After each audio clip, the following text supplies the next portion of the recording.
الله أكبر الله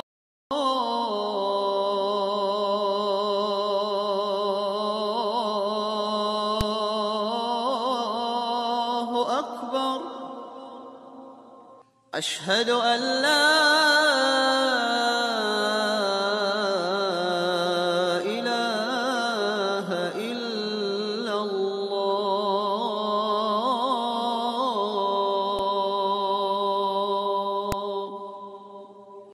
أشهد أن محمدًا رسول الله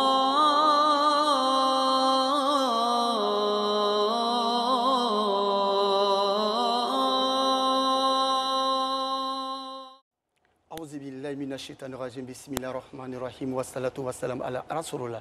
Chers frères et sœurs en islam, qu'il me soit permis de vous adresser le salut des hommes du paradis, le salut fraternel, le salut de la miséricorde, le salut d'Allah Azawajal. Salamu alaikum wa rahmatullah wa barakatuh. Il ne faut pas aller à sa rencontre, car le prophète de l'islam, le prophète Mohammed, paix et salut de Dieu sur lui, a dit: celui qui va voir un voyant ou un sorcier et croit à ce qu'il dit aura mécru à ce qu'Allah a fait descendre au prophète. Il s'agit donc du noble Coran. Mesdames et messieurs, bonsoir. Merci de nous suivre sur RTI 1. La problématique qui sera donc développée au cours donc de cette émission va porter sur l'islam et charlatanisme, ou si vous voulez, le traitement de la sorcellerie ou du charlatanisme en islam. Pour en parler, notre invité est Ben Alima Abderraouf. Il est écrivain, traducteur, éditeur. Et depuis 1997, il pratique la ruqya. Aujourd'hui, Ben Alima Abderraouf est en campagne de traitement et de formation pour établir des centres ruqya dans le monde. Et si je n'abuse, il y a à ce jour des centres ruqya dans plus de 39 pays à travers les 5 continents. La cellule ruqya, il faut le savoir, est une cellule qui lutte contre toutes sortes de problèmes et de maladies mystiques, uniquement à travers des versets du Saint-Coran, selon donc les responsables de la cellule ruqya. Mesdames et messieurs, merci de nous suivre sur RTI 1. Salam alaikum. Wa alaikum salam. Cheikh Ben Alima, pouvez-vous nous parler de la cellule ruqya? J'ai commencé, comme vous dites, à pratiquer la ruqya depuis que j'ai publié mon livre en 1997 en France. À partir de 2005, j'ai commencé à faire des tournées de formation, de traitement et pour établir des centres en Afrique et ailleurs. Et donc, petit à petit, nous nous sommes structurés au niveau juridique. Donc, nous sommes une organisation internationale qui s'appelle le Coran Guéri. Bon, au début, on avait le nom Cellule Ruqya. Donc, c'est pour promouvoir la Ruqya, pour gérer des centres, former les gens, informer les gens et développer la Ruqya. D'accord. Alors, aujourd'hui, nous avons décidé de parler de l'islam et du charlatanisme. Mais avant donc d'aborder ce sujet, dites-nous, c'est quoi la sorcellerie et c'est quoi le charlatanisme? Y a-t-il une différence entre la sorcellerie et le charlatanisme? Oui, la sorcellerie, le sorcier est quelqu'un qui fait un pacte avec le diable, qui vend son âme au diable par des rituels sataniques, en vertu de quoi le diable lui donnera un pouvoir d'utiliser les djinns pour faire du mal aux gens. Donc le sorcier est celui qui envoie des mauvais sorts sur les gens, des djinns sur les gens pour les rendre fous, pour briser les couples. Des fois, il y en a qui demandent à le faire pour un bénéfice, pour épouser une femme, pour gagner un poste. Mais en tout cas, c'est toujours négatif parce que même si vous gagnez quelque chose, vous allez perdre plus dans votre santé, dans votre enfant que ce que vous avez gagné. Maintenant, le charlatanisme, c'est plus vaste. La sorcellerie fait partie du charlatanisme. Ça peut être aussi les voyants qui jettent les coris ou qui font avec du sable ou d'autres éléments pour vous prédire l'avenir sans pouvoir changer quelque chose à votre situation. Ça peut être aussi des gens qui vous vendent du mensonge, qui vous disent des choses alors qu'ils ne peuvent rien faire pour vous. Donc, charlatanisme, c'est plus vaste, mais la sorcellerie... Et vous, la cellule ruqya, vous luttez contre quoi au juste? Contre ces vendeurs d'illusions ou contre la sorcellerie? Non, nous soignons 3 maladies mystiques qui sont la sorcellerie, les djinns, la possession par les esprits, les diables, et le mauvais œil. Le mauvais œil, c'est quelque chose qui peut être involontaire. Quelqu'un qui vous admire dit « Ah, mais toi, tu ne vieillis pas, comment ?» Ou bien quelque chose ainsi, ou bien le beau Quand bébé. vous dites « toi, tu ne vieillis pas », il ne s'agit pas de moi, par regard sur eux. C'est vrai que les gens me disent que je ne vieillis pas, mais il ne s'agit pas de moi. Vous voulez dire que c'est une sorte de jalousie. Voilà. En fait, il suffit que ce soit de l'admiration sans évoquer Allah, sans dire Mashallah, Allah t'a donné la santé. Maintenant, ça peut être accompagné de jalousie, de méchanceté, et ça peut ne pas être une simple admiration. On glorifie quelque chose sans évoquer Allah. Ça provoque le mauvais œil. D'accord. Est-ce qu'on peut dire que le marabout est un sorcier ou alors c'est un guide religieux simple? Alors, à l'origine du mot marabout, il y avait l'empire des Morabitines au Maroc, qui était là pour la promotion de l'islam, et beaucoup d'Africains se sont joints à eux. Et donc, c'était des défenseurs de l'islam qui allaient prêcher, enseigner et même lutter quand il le faut, hein, pour propager l'islam. Bon, après, donc les marabouts, c'est un guide religieux qui peut aussi te donner des recettes coraniques de prière et d'invocation pour t'aider, qui peut aussi écrire le Coran pour le diluer dans l'eau puis te laver avec, et puis aussi ça peut basculer dans la sorcellerie, dans les gris-gris, les bagues, les noms bizarres, des pratiques occultes, secrètes et qui ne sont pas de l'islam mais qui sont faites au nom de l'islam. Alors, selon vous, qu'est-ce qui peut pousser justement un être humain à vouloir ensorceler son semblable? La motivation de la sorcellerie est en majorité la jalousie pure. Hein, on va gâter la vie de l'autre sans tirer aucun bénéfice. Des fois, il y a un intérêt pour épouser une femme, pour éliminer un concurrent, pour obtenir un poste. Des fois, il y a des intérêts, mais la plupart du temps, c'est une pure jalousie. La pure jalousie. Et on s'élève comme ça et on atteint souvent même à la vie de l'autre. Est-ce que effectivement un être humain peut atteindre à la vie de son semblable? Parce qu'on le dit, c'est Allah subhanahu wa ta'ala qui donne la vie et qui retire la vie. Oui, mais bon, si je prends un pistolet pour tuer quelqu'un, j'ai quand même été la cause de sa mort. Même si c'est Allah qui donne la vie, légalement, je suis coupable de meurtre. Maintenant, la sorcellerie, par nature, ce que je vous dis de mon expérience, elle peut provoquer les divorces, les maladies, la folie, mais pas la mort. Donc, quand quelqu'un lui fait la sorcellerie pour mourir, il peut avoir un accident grave, il peut avoir une maladie qui va durer, mais il ne va pas mourir comme ça, sauf si ça tombe avec le moment où il devait mourir, où il serait mort de toute façon par une cause ou une autre. Et donc, quand on dit qu'il est mort, enfin, on accuse les sorciers d'avoir éliminé une personne, une tierce personne. Ce n'est pas vrai alors. Le sorcier ne tue pas. C'est ce que vous êtes en train de nous dire? C'est ce que je suis en train de vous dire. Maintenant, effectivement, il y a un degré plus haut en sorcellerie qui sont les mangeurs d'âmes. Hein, donc, le sorcier, je vous ai dit, est quelqu'un qui fait un pacte avec le diable.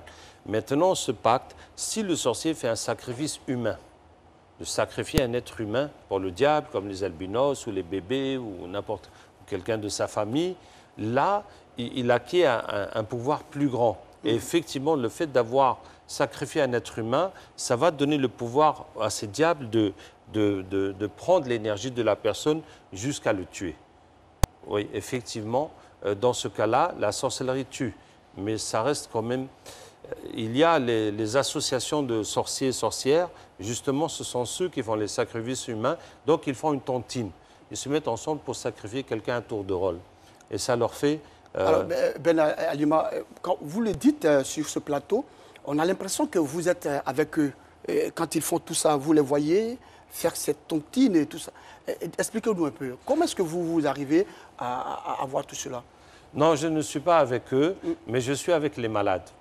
Et quand on soigne nos malades, bon, soit les djinns parlent à travers le malade pour expliquer ce qui se passe, ou bien nous faisons le captage pour attraper les djinns et leur faire dire qu'est-ce qu'ils font avec les malades, et c'est ce qu'il en ressort.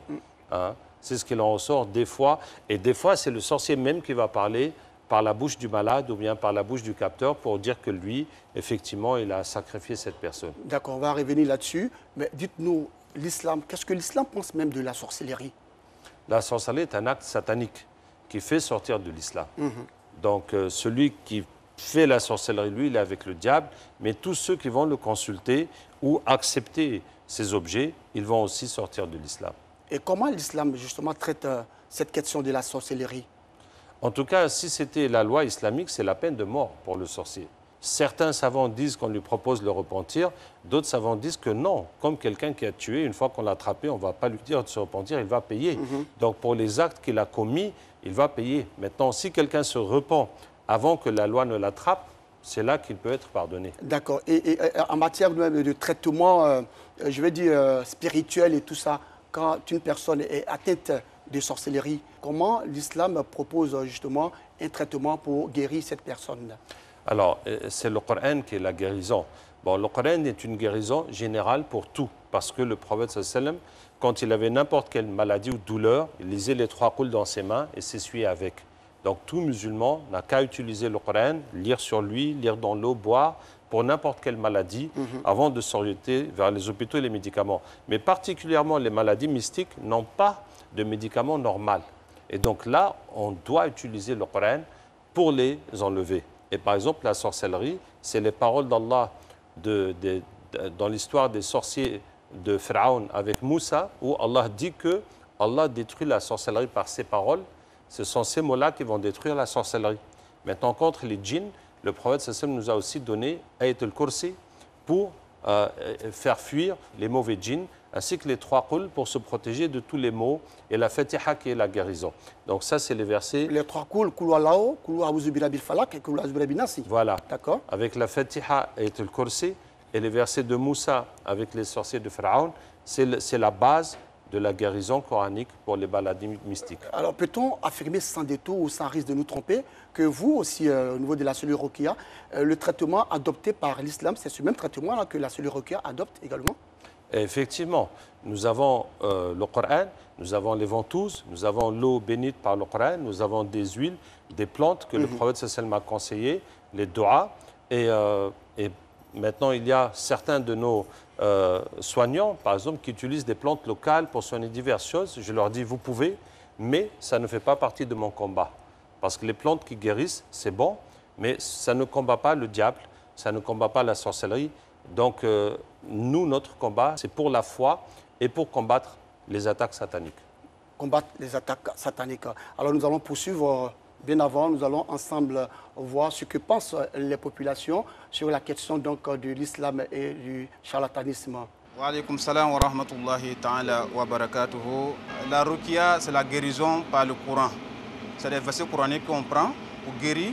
La ruqya, c'est une médecine prophétique que le prophète Mohammed sallallahu alayhi wa sallam même nous enseignait avec des versets que nous récitons pour vraiment se traiter avec ces versets-là et certaines plantes que le prophète Mohammed sallallahu alayhi wa sallam même nous enseigne. La ruqya, non, je ne maîtrise pas bien.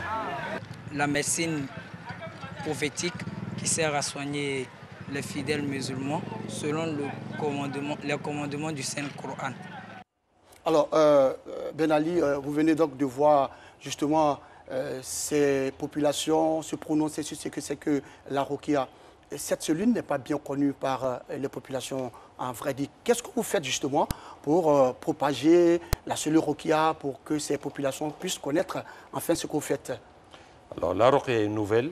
Quand je suis venu la première fois en Côte d'Ivoire en 1998, Cheikh Fofana, rahimahullah, il m'a dit que Abdraouf, tant que tu es ici, je ne veux pas que tu parles du paradis, ni des sahaba, ni des jeunes, parce que tous ces sujets, on a des imams qui peuvent en parler, mais seulement de la ruqya, parce que nous n'en avons pas. Et donc nous communiquons, nous prêchons dans les mosquées, dans les conférences, dans les radios, à la télévision, par Internet, autant que nous pouvons. Et alhamdulillah, en tout cas aujourd'hui, c'est beaucoup plus connu parce que nous avons 24 centres en Côte d'Ivoire, la moitié à Abidjan, le reste à l'intérieur du pays, plus beaucoup d'autres gens qui ont appris avec nous, qui sont allés ouvrir leur propre centre. Donc alhamdulillah, bon, disons que tous ceux qui sont dans le mouvement islamique, qui font des études, qui suivent les cours, qui écoutent les radios islamiques, donc ils en ont quand même une certaine connaissance parce que les annonces passent régulièrement. Alors, mais d'aucuns pensent que tout ce que vous faites est semblable au charlatanisme. Hein? Alors, dites-nous, Ben Alima, qu'est-ce que votre cellule fait justement pour ne pas que ces populations comparent justement la cellule ruqya à la pratique que font les charlatans? Bon, c'est très différent. En tout cas, d'abord, nous travaillons avec les imams et notre méthode est transparente. Donc, nous exposons ce que nous faisons aux imams, aux responsables, pour avoir leur accord. Donc, pour que tout le monde soit tranquille que si l'on n'était pas ainsi, on n'en serait pas ici aujourd'hui à exposer notre travail. Deuxièmement, on ne fait que soigner ce que les gens ont. Donc, vous ne pouvez pas venir parce que vous avez besoin d'épouser une femme qui ne veut pas de vous ou d'avoir un poste auquel vous n'arrivez pas à accéder. Mais si on vous a fait des blocages, des problèmes dans votre vie, c'est ça qu'on va vous laver avec le Coran pour que ça disparaisse et votre vie redevienne normale. Alors, selon certaines langues, vous vous appuyez sur des djinns pour capturer d'autres djinns. Est-ce vrai, Ben Alima? Ce n'est pas du tout vrai. Et ça n'a jamais été le cas. Donc en ce qui concerne le captage, à force de soigner les gens qui sont possédés, nous avons appris à inverser le phénomène. Donc quelqu'un qui était possédé, qui faisait des transes, des crises, une fois que les djinns sont partis, ça laisse un passage entre lui et le monde des djinns qui fait qu'on peut facilement les attraper en demandant à Allah et en récitant les versets du Coran. Aynama takunu, où que vous soyez, Allah vous ramènera tous. Et le djinn convolé vient et on va lire jusqu'à le convertir, Inch'Allah, le faire partir. Et le capteur ne garde pas de djinn avec lui et on n'utilise pas. Le seul lien que nous gardons avec les djinns que nous avons convertis, c'est la prière. On continue à faire des doigts pour eux, pour qu'ils restent dans le droit chemin et qu'ils continuent leurs efforts. Il n'y a jamais eu, depuis l'histoire du captage qu'on a découvert en 2007 jusqu'à aujourd'hui, l'utilisation des djinns dans le captage. Les gens disent ça parce que c'est à cause de leurs préjugés, parce qu'ils voient que les sorciers appellent les djinns en leur faisant des sacrifices, des choses. C'est comme ça qu'ils transposent cette compréhension. Mais notre travail est transparent, tout le monde peut venir se former, et il n'y a aucun secret, et on va lui montrer et lui apprendre tout ce qu'on fait. J'aurais appris comme ça que Ben Alima n'a pas réussi à attraper le djinn qui est à la forêt du Banco en allant à Yopougon, et que ce djinn vous a beaucoup fatigué. On l'a appris comme ça. Aujourd'hui, vous êtes sur un plateau de télévision. Est-ce vrai ce qu'on apprend? Non. Est-ce qu'il y a effectivement un djinn qui se trouve là? Il y a pas mal d'accidents sur ces sites-là. Depuis que nous sommes venus donc, installer un centre en 2006 en Côte d'Ivoire, nous avons capté pour la forêt du Banco. Effectivement, beaucoup de gens vont faire des sacrifices, ce qui fait qu'il y a beaucoup de djinns sataniques qui sont là pour que les gens les adorent. Quand on enlève, quand on revient après quelques années, on va trouver des nouveaux djinns parce que les gens continuent à leur faire des adorations là-bas. Et chaque fois qu'on enlève, on va toujours trouver des nouveaux puisque les gens n'arrêtent pas d'aller faire du shirk. C'est la seule chose. Sinon, il n'y a pas une fois qu'on a eu du mal à attraper les djinns de là-bas ou d'ailleurs, ou de la lagune, ou des forêts, ou des montagnes, ou des fétiches, partout où nous allons en Côte d'Ivoire ou ailleurs. Alors, selon vous, qu'est-ce qui peut pousser justement un fidèle musulman à se rendre chez un charlatan ou chez un sorcier pour chercher à avancer? Il y a l'ignorance. Il y en a qui ne savent pas que c'est du shirk, que c'est interdit par la religion. Au Bénin, comme ça, il y avait une pierre que les gens adoraient. Et des dames passaient, elles ont dit, parce qu'on était là pour capter, elles ont dit oui, la pierre. J'ai dit, vous adorez la pierre? Elles disent oui. Je dis, mais vous êtes musulmane? Elles disent oui, oui, on fait la prière. Et c'est l'ignorance. Hein, je lui dis, mais comment tu pries Dieu puis tu pries la pierre? Elle dit, mais c'est Dieu aussi qui a envoyé la pierre. Hein? Donc c'est vraiment... Mais est-ce que ce n'est pas Dieu qui a envoyé la pierre, effectivement? Mais pas pour l'adorer. Dieu a envoyé la pierre et les montagnes et les arbres, mais pas pour les adorer. On ne doit adorer que Allah. Mais les Arabes, au temps du prophète, sallallahu alayhi wa sallam, quand ils faisaient le hajj, ils disaient « Labbayka la sharika laka illa sharikan huwa lak ». Ils disaient « Tu n'as pas d'associés, sauf les associés que tu as mis, qui sont les fétiches que nous adorons ». Donc malheureusement, c'est cette ignorance qui fait que les gens croient un peu en Dieu et puis aussi aux fétiches. Est-ce que ce n'est pas parce que ces personnes trouvent des solutions là-bas, effectivement? De façon pratique, de façon concrète. Quand elles vont là-bas, elles ont des solutions à leurs problèmes. Elles ont des pseudo-solutions. En fait, c'est les diables qui font toujours ça. Hein, vous voyez dans le Coran que tous les peuples que les prophètes sont venus voir étaient féticheux. Pourquoi ce fétichisme ainsi? Parce que si vous décidez, par exemple, si je décide que mon bic, mon stylo, c'est ça qui me protège, alors tout de suite les diables vont venir pour me faire croire. Et le jour que je laisse mon stylo ici, ils vont me faire tomber. Pour que je dise, voilà, dès que j'ai laissé le stylo, je suis tombé. Et donc les diables vont agir dans la vie des gens pour leur faire croire que c'est effectivement, ils ont besoin de ça. Depuis le temps de Nouh, alayhi salam, de Noé, les gens lui disaient, nous disons que ce sont nos fétiches qui t'ont frappé la tête. Voilà, tu as critiqué les fétiches, te voici en train de construire un navire en plein désert. C'est nos fétiches qui t'ont rendu fou. Hein, donc les djinns vont toujours faire en sorte pour que les gens croient au shirk, que ça marche, que ça protège, que ça aide. Et quand ça le protège, il fait quoi? Lui, quand ça le protège, effectivement, quand ça protège, il continue à faire des sacrifices et continue à faire l'adoration. Et vous, votre rôle, c'est quoi? Votre rôle, est-ce que ce n'est pas de lui dire qu'il est sur le mauvais chemin? Ah, tout à fait. Notre rôle est de lui dire qu'il est sur le mauvais chemin. Mais nous nous limitons aux personnes qui viennent se soigner chez nous. Donc on leur explique que non, il y a des djinns qui sont là avec vous parce que vous avez adoré. Il y a des djinns de vos parents qui sont là parce qu'eux, ils ont adoré des choses et ils veulent vous forcer à les adorer. Et ils viennent dans vos rêves vous montrer l'eau, vous montrer ces choses et bloquer votre vie pour que vous vous soumettez à eux. Il y a les filles qui tombent dans les écoles, on va les soigner. Et les djinns attaquent l'école pour créer cette zizanie et pour que les gens leur fassent des sacrifices. Ce n'est pas de la nourriture, mais de l'adoration pour nous ramener tous dans l'animisme. Et donc, si on veut comprendre, tous, nous devons retourner à Allah subhanahu wa ta'ala. Oui. Et nous avons la solution avec le Coran pour amener ces djinns dans l'islam et cesser tous les problèmes qui nous causent. Alors, vous êtes auteur d'une œuvre, la Ruqya, et à la page 2 donc, de cette œuvre, vous écrivez, je cite, « Certains croient qu'avec leur adoration et leur invocation, ils sont protégés et refusent de se soigner. » Alors, qu'est-ce que cette assertion laisse présager? Qu'est-ce que vous voulez dire par là? Je parle des musulmans qui prient, qui font leur zikr, qui sont pieux et qui pensent que la sorcellerie ne peut pas les toucher parce qu'ils sont dans la droiture et dans la piété. Et je leur dis que non, puisque le prophète lui-même a été touché par la sorcellerie. Donc c'est comme une maladie ou un problème, un accident. Ce n'est pas parce que tu adores Allah qu'on ne va pas te voler, que ton enfant ne tombera pas malade, que tu ne pourras pas divorcer. C'est les épreuves de la vie qui touchent aussi le croyant. Et donc il faut toujours prier, être constamment en train de prier. C'est cela? Oui, il faut prier et se protéger avec les invocations que le prophète nous a enseignées. Mais au cas où tu as un problème, il faut accepter que ma situation n'est pas normale. Il y a une sorcellerie qui me crée des blocages ou qui me crée des maladies. Et donc, j'ai besoin de me soigner avec le Coran, avec la Ruqya. Est-ce que c'est votre ressort ou le rôle de la Ruqya de dénoncer des sorciers dans une famille donnée? Non, ça non. Ça, nous ne le faisons pas et nous interdisons de le faire dans mon groupe. Parce que même si le djinn parle chez la personne et dit oui, c'est sa belle-mère qui m'a envoyé, c'est sa marâtre, ce n'est pas une preuve. Ça peut être vrai, ça peut être faux. Même si nous interrogeons les djinns et qu'ils donnent une réponse, ça peut être vrai, ça peut être faux. Donc en islam, on ne peut pas accuser une personne sur cette base. Mais nous disons que vous devez prier Allah de vous ramener dans votre rêve la personne qui vous a fait ça et vous allez la combattre dans le rêve pour que son mal se retourne contre elle.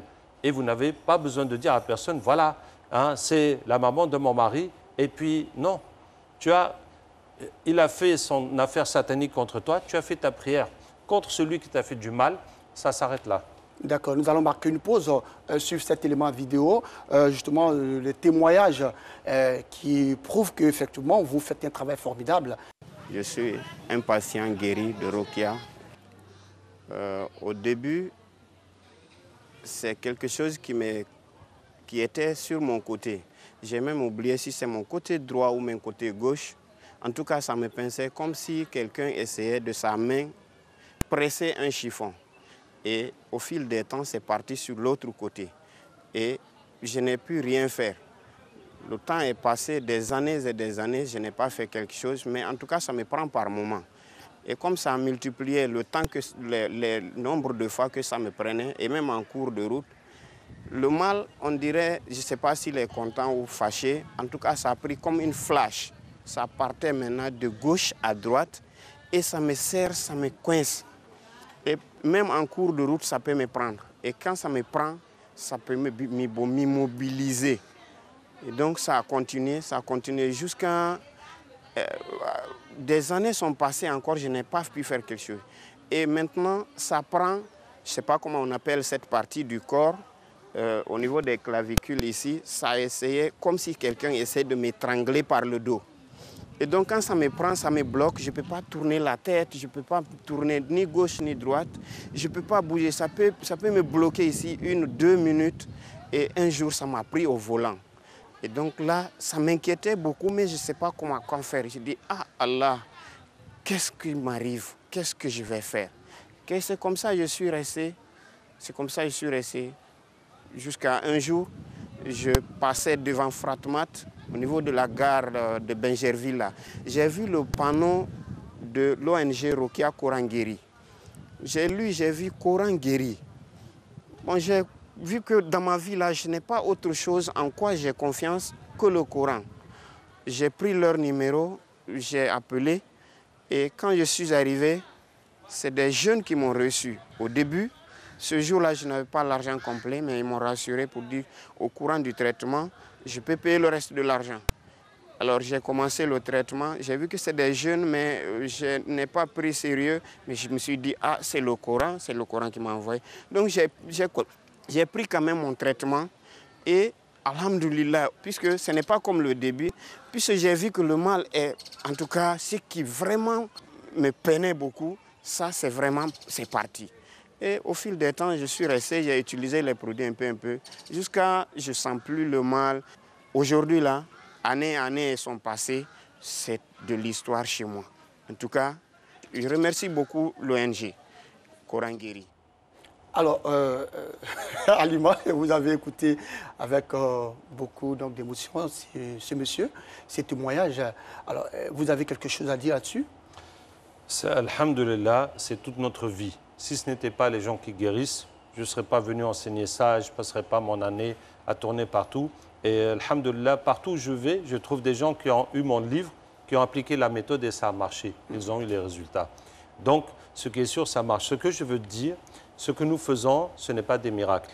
Regardez le sorcier. C'est quelqu'un de méchant et qui a vendu son âme au diable et qui fait ça pour gagner de l'argent. Et ça provoque des maladies chez les gens. Ce qu'il fait n'est pas des miracles. C'est un méchant travail satanique.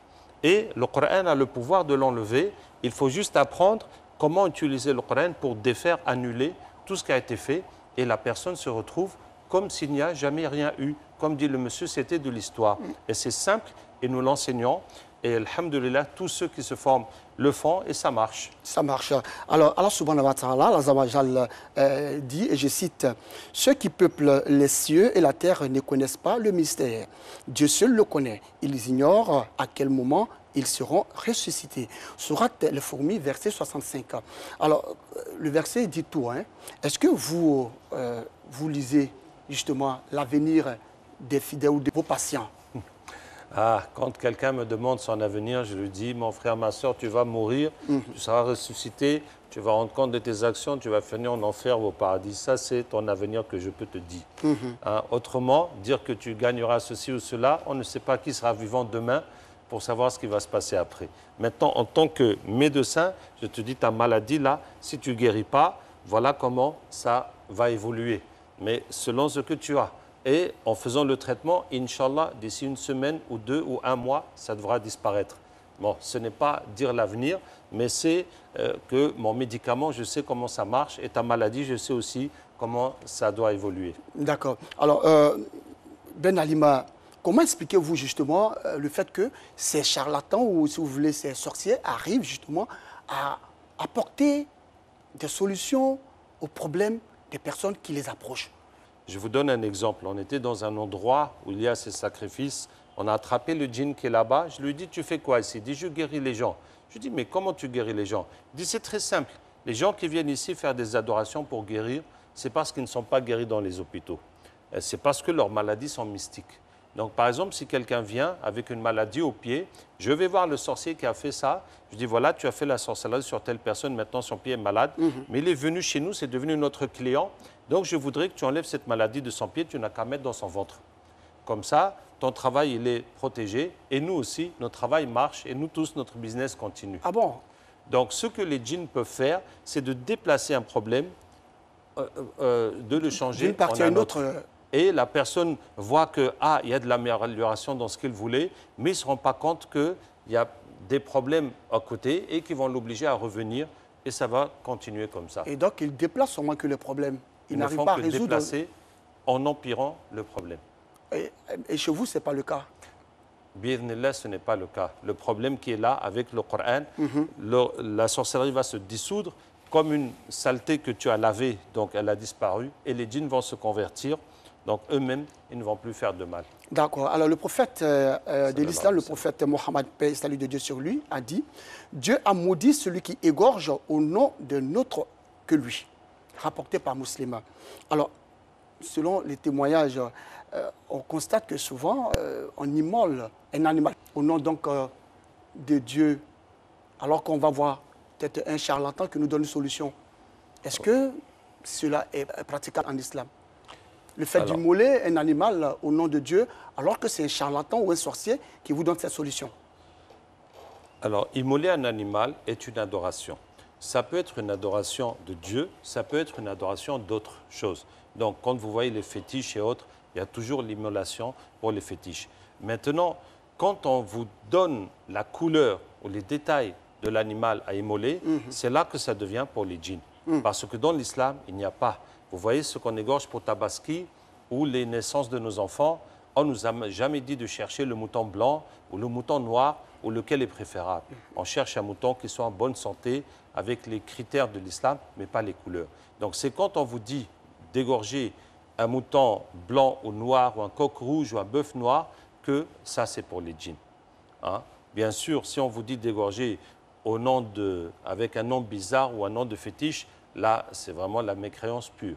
Et pendant les baptêmes, lorsque votre enfant naît, vous devez faire une cérémonie de baptême. Oui. Alors, à ce moment-là, le fait d'immoler un mouton ou un bélier ou deux béliers pour votre enfant, ce n'est pas la fête de la Tabaski.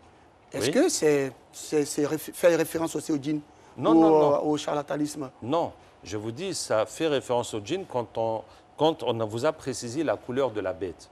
On vous a dit que pour régler ton problème, ta santé, ton avancement au travail, il faut un mouton noir, il faut un mouton blanc, il faut faire comme ça. Mais sinon, égorger une bête à l'occasion de la naissance de ton enfant, c'est une sunna, c'est recommandé. Pour la tabaski, c'est une sunna très recommandée. Et à tout moment, on peut le faire. À tout moment, tu peux égorger une bête pour Allah, que ce soit pour manger toi-même ou partager. C'est une adoration d'Allah. D'accord. Alors, il y a des indices que les uns et les autres nous ont fait savoir que lorsque vous identifiez cet indice, c'est que vous avez affaire à un charlatan ou un sorcier. Je lis les indices et vous me direz tout à l'heure si c'est exact. Alors, le premier, s'il demande au malade son nom ou celui de sa mère. 2, s'il prend un objet appartenant au malade, tel qu'une robe, une cravate, un chapeau, une écharpe. 3, s'il demande un animal présentant des qualités particulières, comme vous l'avez dit si peu, pour l'immoler au nom d'un autre cas là. Parfois, il enduit le corps du malade du sang, du sacrifice, puis jette le reste dans la nature. 4, la récitation de paroles incompréhensibles. Il le fait généralement en voix basse, pour ne pas se faire entendre. 5, donner au malade un talisman contenant des lettres détachées, des signes étranges, des carrés ou des chiffres. C'est en fait une sorcellerie écrite, si vous voulez. 6, s'il donne des choses au malade, enfin, afin qu'il les enterre. S'il murmure dans l'oreille du malade des mots incompréhensibles. 8, parfois le sorcier prononce le nom du malade et la raison pour laquelle il est venu. 9, s'il demande au malade de ne pas toucher une matière quelconque pendant un certain temps, qui peut être 40 jours. Dans ce cas, le djinn avec lequel le sorcier travaille est chrétien. C'est ce qu'on nous fait savoir. Alors, Ben Alima, qu'est-ce que vous dites là-dessus? Il y a des choses qui sont vraiment le shirk et l'interdit, comme d'égorger une bête pour autre qu'Allah, comme de faire des talismans avec des lettres détachées. Hein, parce que j'ai eu un talisman une fois qui était Ayat al-Kursi en lettres détachées. Mais c'est Ayat al-Kursi, mais chaque lettre détachée. J'ai attrapé les djinns, j'ai dit, mais vous avez quoi à voir là-dessus? Qu'est-ce que ça vous fait? Ils disent, quand on colle les lettres autrement, ça fait nos noms. Vous voyez, vous détachez les lettres, donc après vous les composez autrement, ça fait les noms de djinns. Donc tout ça. Maintenant, par exemple, si le sorcier prononce le nom du malade et la raison pour laquelle il est venu, bon, ça dépend du reste. Par exemple, si quelqu'un vient et je dis, Allah, voici Mariam Diarasouba qui vient pour son problème de mariage, Allah facilite-lui, il n'y a pas de problème. Ben, si c'est pour dire autre chose, ça dépend des paroles qui sont dites derrière. D'accord? Le fait de s'abstenir de certaines choses pendant un temps, des choses qui... Bon, pour pendant nous, 40 jours, c'est un pendant exemple. 40 jours, bon, dire que c'est un djinn chrétien, ça doit être l'expérience de quelqu'un qui a eu cette expérience avec un djinn chrétien. Ce n'est pas une règle absolue.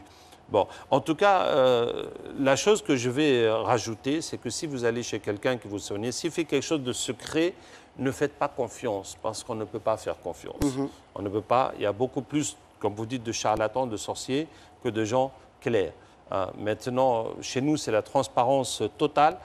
Mais c'est ce que je vous dis, si quelqu'un vous fait quelque chose de caché, ne faites pas confiance. Parce que beaucoup vont pactiser avec le diable pour faire marcher leurs affaires. Vous êtes là, vous arrivez chez le sorcier ou le charlatan et il constate que voilà, votre enfant est malade. Il ne fait que toucher l'enfant, comme on l'a dit. Il arrive à prononcer des mots incompréhensibles et puis l'enfant guérit tout de suite. Mais le parent, lui, il est heureux. Il s'est dit que, bon, effectivement, voilà, mon fils ou ma fille est guéri. Et donc, je me dis que ce monsieur, il est très fort. Mais s'il y a un djinn qui est avec votre enfant, et si moi je dis que Dieu me préserve, je demande au diable d'enlever ce djinn. Mais le diable va l'enlever pour que je continue à l'adorer. Là, le diable, c'est mieux pour lui de gagner le fait que je vais l'adorer, parce que l'invocation est une adoration, que de rendre l'enfant malade. Il a gagné ce qui est mieux. Donc, le résultat ne justifie pas le moyen. Il faut que le moyen soit halal. Et s'il y a une chose qui est interdite dans tout ça, c'est vraiment les paroles incompréhensibles. Parce que c'est ça qui fait rentrer dans le shirk. Et chaque fois qu'on a eu à analyser des paroles incompréhensibles, c'est toujours des paroles de mécréance. Ce n'est jamais des paroles neutres, des paroles qui ne veulent rien dire. C'est toujours des paroles pour adorer le diable. Et des fois, on va vous dire que non, c'est le nom d'Allah en langue syriaque, ou c'est ceci ou c'est cela. Mais non, c'est toujours les noms des djinns et qu'on vénère en disant ces paroles. Je ne connais pas la cellule Rokia. Je suis malade. Qu'est-ce que vous me conseillez si je ne connais pas la cellule Rokia? Est-ce que je dois prendre l'ablution, faire 2 rakats, prier, invoquer Allah subhanahu wa ta'ala afin qu'il m'accorde cette guérison-là? Alors, si vous voulez vous soigner vous-même, lisez le Coran dans l'eau, utilisez l'eau pour boire, pour vous laver, pour asperger la maison, le lieu de travail. Vous pouvez lire, vous avez juste à taper sur Internet versets de Ruqya, vous allez les avoir. Si vous ne savez pas trop lire, lisez ce que vous connaissez. Mais lisez au moins pendant 20 minutes pour que cette eau soit suffisante pour vous aider. Et en même temps, lisez dans l'huile ou le karité pour vous frotter le corps. Donc, c'est ce que tout le monde peut faire et ça va beaucoup vous aider, Inch'Allah. Alors, parlons de captage. Qu'est-ce que c'est? Qu'est-ce que vous faites au juste captage? C'est quoi exactement, Ben Alima? Le captage, c'est attraper les djinns avec le Coran à travers un capteur. Quand vous dites attraper le djinn, on sait que le djinn, il est invisible pour l'être humain. Oui. Mais vous l'attrapez comment, vous, Ben Alima? Vous voyez, Allah a donné à l'être humain l'intelligence qui lui permet de maîtriser le feu, de maîtriser la glace, de maîtriser les microbes, les virus, les télécommunications à travers le monde. On peut se parler. Donc Allah nous a donné l'intelligence. Allah a fait de nous ses califes. Parce que les djinns ont possédé les humains. Comme vous voyez, les filles qui tombent en transe, des fois les hommes, tellement, à force de les soigner, nous avons appris à inverser le phénomène. Quelqu'un qui était possédé, une fois que les djinns sont partis, ça laisse un passage entre lui et le monde des djinns. On va lui dire, maintenant on va demander à Allah de ramener ce djinn pour qu'il ne puisse plus continuer à faire du mal. On va finir le problème avec lui. Et on va lire « Aynama takunu ya'ti bikum Allahu jami'an » où que vous soyez, Allah vous ramènera tous. C'est Baqara 148. Et le djinn vient. Et il semble que la personne soit possédée, mais c'est le contraire. C'est la personne qui a attrapé le djinn. Et le djinn lui-même va dire, mais comment vous m'avez fait venir? Qu'est-ce que je fais ici? Laissez-moi partir. On ne va pas le laisser partir. On va lire jusqu'à ce que forcément il se convertisse. Parce que tant que le djinn est mécréant, le Coran va le brûler. Et à force, il va bien se rendre à l'évidence que la seule solution pour lui est de se convertir. Et c'est le Coran qui brûle le djinn ou c'est vous qui brûlez le djinn? Non, c'est le Coran, ce n'est pas nous-mêmes. Et c'est la lecture du Coran. Et dès qu'il se convertit, le Coran ne le brûle plus. Mais est-ce que c'est une solution, le fait que le djinn soit brûlé? Est-ce qu'il ne revient plus, il n'a pas d'enfants, parce que c'est des créatures sur d'Allah subhanahu wa ta'ala, les djinns. Les brûler, ce n'est pas les tuer. Ils sont créés de feu. Donc quand ils brûlent, ils se consument, son corps se réduit, mais il est toujours vivant. Donc, et quand, par exemple, le verset « Hadihi jahannam allati kuntum tu'adun » voici l'enfer qu'on vous promettait. Rôtissez-y à cause de votre mécréance. Quand on lit ça, le djinn va voir l'enfer, ça va commencer à le brûler, et il comprend que c'est parce qu'il est mécréant qu'il va en enfer. Et donc, il comprend que la solution, c'est de devenir musulman. Donc, quand le Coran brûle les djinns, en même temps, ça leur montre la voie de sortie. C'est de se conformer au Coran et de devenir musulman. Mais est-ce que c'est normal qu'une créature d'Allah subhanahu wa ta'ala possède une autre créature? Est-ce que ça, c'est normal? Bon, disons que c'est pas Les djinns normal. qui possèdent, quel que soit son statut, s'il est musulman ou pas, le fait de posséder déjà un être humain, est-ce que ça, Dieu a demandé cela? Regardez, moi, je n'ai pas le droit de vous attraper, vous enfermer dans une cage. Mais si je suis policier, je dois attraper les criminels, je les attrape, je les mets dans la cage. Parce qu'ils sont des criminels, ils sont un danger public. Si je suis policier? Oui. Oui. Donc, nous sommes là pour soigner les gens et pour les libérer de ces diables qui font beaucoup de mal aux gens. Donc, nous les attrapons. Et nous n'allons pas les enfermer. Certains les enferment dans des bouteilles et les jettent dans la mer. Ça existe. Mais nous allons les prêcher à l'islam. Et dès qu'ils deviennent musulmans, ça devient nos frères. Ça devient nos frères. Oui. Et ce n'est pas dangereux, cela, le fait d'apporter cette solution? Est-ce que ce n'est pas dangereux, le fait de délivrer une personne, capturer ses guides?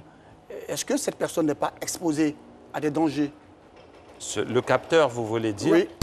Les capteurs sont des gens qui ont beaucoup souffert parce qu'ils étaient possédés jusqu'à ce qu'ils soient délivrés par le Coran. Et maintenant, ils trouvent qu'ils peuvent facilement attraper les djinns, les convertir.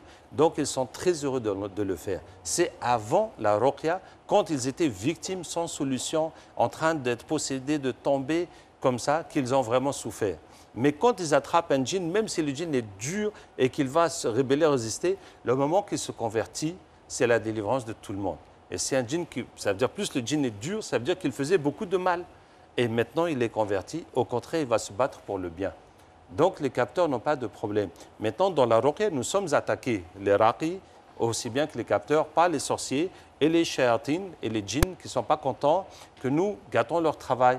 Mais ça, c'est normal, comme n'importe quel métier. Si vous êtes policier, vous êtes l'ennemi des bandits. Hein, si vous attrapez, combattez la drogue, etc., il y a des risques. Si vous êtes pompier, le feu peut vous brûler. Mais chez nous, le point faible, ce n'est pas des gilets pare-balles qui vont nous aider, c'est la piété.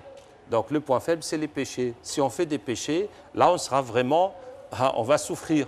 Et puis donc, si quelqu'un fait des péchés, il ne peut pas se poser comme raqi pour soigner les gens. Il peut à la limite se soigner lui-même ou soigner sa famille pour réduire les problèmes qu'ils ont. D'accord. Alors certaines personnes pensent que votre cellule, on ne parle pas du bain d'aliments, mais vous, ce que vous formez, que vous laissez ici en Côte d'Ivoire ou dans les 39 pays, par exemple, c'est des personnes qui monnaient, c'est-à-dire qui monnaient leur connaissance, c'est-à-dire qui prennent de l'argent, voilà, avec les patients, alors que c'est quelqu'un qui souffre, qui a besoin d'assistance. Est-ce que vous avez été mis au courant, ou vous avez eu vent de cela, le fait de prendre de l'argent avec des patients, avant donc de leur apporter cette assistance-là? Nos prix dans notre groupe sont vraiment les prix minimum pour pouvoir continuer à fonctionner. Nous faisons du social, nous faisons aussi la da'wa. Ça veut dire que nous sommes là pour aider les gens, pour qu'ils n'aillent pas dans le shirk, pour augmenter leur foi avec le Coran.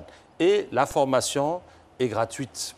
Hein. Donc des fois, il y a des gens qui m'appellent, ils disent « c'est pas normal de prendre l'argent, vous devez soigner les gens gratuitement ». Je leur dis « aujourd'hui est un grand jour. Viens, la formation est gratuite et nous donnerons ton téléphone à tout le monde. Tu n'auras qu'à les soigner gratuitement. Que Dieu te bénisse ». Donc, si quelqu'un peut soigner moins cher que ça, il n'a qu'à venir. Nous serons très heureux de le former gratuitement et il n'a qu'à aider les gens. Est-ce que ce n'est pas parce que cette personne s'est dit que vous êtes musulman et en tant que musulman, vous devez apporter cette assistance sans pour autant prendre assez d'argent? Je vous dis, je crois en la professionnalisation de la ruqya. Nous avons besoin de centres, nous avons besoin de gens qui soient dédiés à ça. Nous avons besoin d'une permanence. Si nous pouvions même avoir un service d'urgence H24. Et donc, les gens, je ne veux pas que quelqu'un fasse un travail normal et juste pendant le week-end ou les soirées fasse la ruqya, parce que le besoin est plus que ça. Et les gens qui sont compétents ne sont pas suffisants. Donc, pour que ça puisse vivre comme métier, il faut un paiement et le paiement est petit. Franchement, il est petit parce que je vous dis, dans la logique économique, on se dirait, tu vas me dire par exemple que voilà, hein, tu n'arrives pas à te marier, tu as déjà demandé au mariage 10 filles, ça ne se marche pas. La logique économique, c'est que je vais me dire qu'est-ce qu'il est prêt à payer pour régler son problème.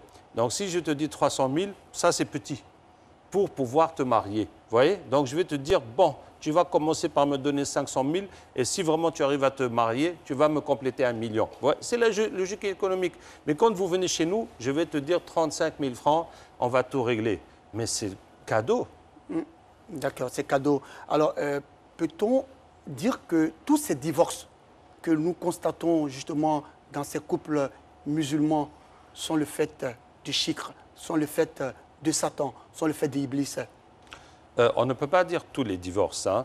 Pour savoir qu'un problème dans le couple est dû à la sorcellerie, il y a 2 critères. Il y a des disputes sans raison. Plus on parle, plus ça s'amplifie. Et quand on se quitte, on regrette. Et quand on revient, ça recommence. Et deuxièmement, les difficultés dans l'intimité du couple. D'une façon ou d'une autre, soit l'homme n'arrive plus, soit la femme a mal, soit on se dispute, l'intimité devient très compliquée. C'est ça qui montre qu'il y a un problème qui est mystique dans le couple. Autrement, s'il y a des raisons concrètes et compréhensibles, donc c'est le divorce que Allah a autorisé et qui peut toucher n'importe qui. Alors, vous parlez de traitement mystique. C'est-à-dire, vous traitez toutes les maladies mystiques, ce que veut dire les maladies mystiques. Mais il faut être mystique pour justement traiter ces maladies mystiques. N'est-ce pas, Ben Alima? C'est une appellation, mais nous sommes spirituels pour traiter les maladies mystiques. C'est comme si vous dites que pour attraper les bandits, il faut aussi avoir des armes. Oui, mais ça s'appelle bandit et ça s'appelle policier. Mais les deux ont des armes, vous voyez? Donc eux, c'est les mystiques qui vont faire du mal aux gens et nous, c'est les spirituels. On demande à Allah de nous aider, on utilise la parole d'Allah pour enlever ce mal que les sorciers ont fait. Ben Alima, vous pouvez me regarder droit dans les yeux pour nous dire que vous ne vous cachez pas derrière justement Allah pour faire justement vos pratiques et que c'est vraiment contraire à ce que font les charlatans. Quand j'étais à Paris, alhamdoulilah, je vous dis, je gagnais 4 à 5 000 euros par mois. Je n'ai pas besoin de venir passer 10 mois par an à tourner en Afrique et ailleurs pour former les gens et aller dans les transpirations, dans tout ça, pour gagner quoi? Donc c'est une science cadeau et je vous dis, c'est enseigné gratuitement, c'est transparent. Mes élèves vivent avec moi nuit et jour et il n'y a rien qui est caché. Quand vous finissez de guérir une personne, qu'est-ce que vous faites? Vous laissez cette personne ou vous retournez voir comment cette personne se porte? Bon, moi, je n'ai pas le temps de suivre qui que ce soit. Donc, vous avez formé des gens, des personnes ici. Vous avez formé des gens. Ah, les gens que je forme? Oui. Oui, nous les suivons. Oui, nous avons un site, nous sommes dedans. Nous avons aussi des examens, nous avons aussi des diplômes et nous avons un programme avec les médecins, nous avons un programme avec les ulama, avec les savants, les imams et nous avançons, oui. D'accord. Alors, Ben Alima, on retiendra, si vous le permettez, qu'il y a 2 façons, ou qu'il existe 2 façons de dénouer une sorcellerie. La première consiste à dénouer une sorcellerie par une autre sorcellerie, et ceci est la pratique des sorciers. Cette pratique est interdite en islam. Ok. La deuxième est tout simplement la ruqya. Donc, ce que vous pratiquez, n'est-ce pas, dans vos différentes cellules, qui se distingue justement de la première par la lecture du Saint-Coran et les invocations. Elle est autorisée par l'islam. C'est ce qu'on peut retenir. Oui. D'accord. Alors, dites-nous, qu'est-ce que vous pouvez apporter ou qu'est-ce que vous pouvez dire comme conseil, ou donner comme conseil à ces fidèles musulmans qui nous suivent et qui sont vraiment qui ont cette âme-là perdue aujourd'hui? Vous savez que vous avez un problème mystique à partir de 4 symptômes. Les blocages dans la vie, anormaux, répétitifs, les problèmes de santé anormaux que la médecine ne comprend pas, les états mentaux anormaux, excès de colère, d'oubli, de peur jusqu'à la folie et les cauchemars. Donc si vous avez ça, vous pouvez vous soigner vous-même avec le Coran. Ce que vous lisez dans vos prières, lisez dans l'eau, beaucoup, au moins 20 minutes, lavez-vous avec, buvez, aspergez la maison, votre lieu de travail, si vous avez un problème de travail, vous allez voir vous-même le changement. Hein? C'est le minimum que tout le monde peut faire et n'a qu'à faire. Maintenant, il ne faut pas aller dans le shirk. Il y a 5 shirks qui sont chez les musulmans, qui sont faits au nom de l'islam. Les sacrifices pour les djinns. Si on vous dit mouton noir, mouton blanc, poulet rouge, bœuf noir, ça c'est adoration des djinns. Pareil si on vous dit de verser le lait dans la rivière ou la nourriture dans les bois. Deuxièmement, utiliser les noms des djinns, donc tous ces noms incompréhensibles que vous pouvez trouver dans des livres, Ejib, ya Rawqa'il, ya Ilah, ya Baddouh, Amsakakouk, etc. Tous ces noms bizarres. Et troisième shirk, les bagues et les bracelets. On en voit beaucoup des gens qui viennent avec des bagues pour les aider, pour les protéger. Attention, ça devient un fétiche à partir du moment où tu crois que cet objet peut t'aider. Et quatrième, c'est les gris-gris que les gens portent, effectivement, parce qu'il y a dedans les lettres détachées, les noms des djinns, les nombres, les chiffres et les codes. Et enfin, c'est demander l'aide des morts. Aller au tombeau des saints pour demander leur aide. Donc ça, c'est les choses qu'il ne faut jamais faire parce que c'est du shirk. Ça va envoyer les djinns qui vont déplacer le problème et vous donner l'illusion que ça marche alors que ça gâte votre vie et vous avez déjà gâté votre foi. D'accord. Alors, Ben Alima, on va terminer. Vous avez parlé de 3 coups. Est-ce qu'on peut réciter ces 3 coups avant donc de nous séparer? أعوذ بالله من الشيطان الرجيم بسم الله الرحمن الرحيم قل هو الله أحد الله الصمد لم يلد ولم يولد ولم يكن له كفوا أحد بسم الله الرحمن الرحيم قل أعوذ برب الفلق من شر ما خلق ومن شر غاسق إذا وقب ومن شر النفاثات في العقد ومن شر حاسد إذا حسد بسم الله الرحمن الرحيم قل أعوذ برب الناس ملك الناس إله الناس من شر الوسواس الخناس الذي يوسوس في صدور الناس من الجنة والناس صدق الله العظيم. صدق الله العظيم. Merci à vous, Ben Alima. Alors, c'est la fin de cette émission. Rappelons que nous étions avec Ben Alima Abderraouf. Il est écrivain, il est traducteur, éditeur et depuis 1997, il pratique la ruqya. Avec lui, nous avons parlé de l'islam et charlatanisme. Ou si vous voulez, nous avons parlé du traitement de la sorcellerie ou du charlatanisme en islam. Merci à vous de nous avoir suivis. Je vous donne rendez-vous jeudi prochain, même heure, même chaîne. Rappelons que vous pouvez suivre la rediffusion de l'émission Allahu Akbar tous les vendredis à partir de 9h. Un conseil, respectez toujours les mesures barrières. La maladie est une réalité. Assalamu alaikum wa rahmatullahi wa barakatuh.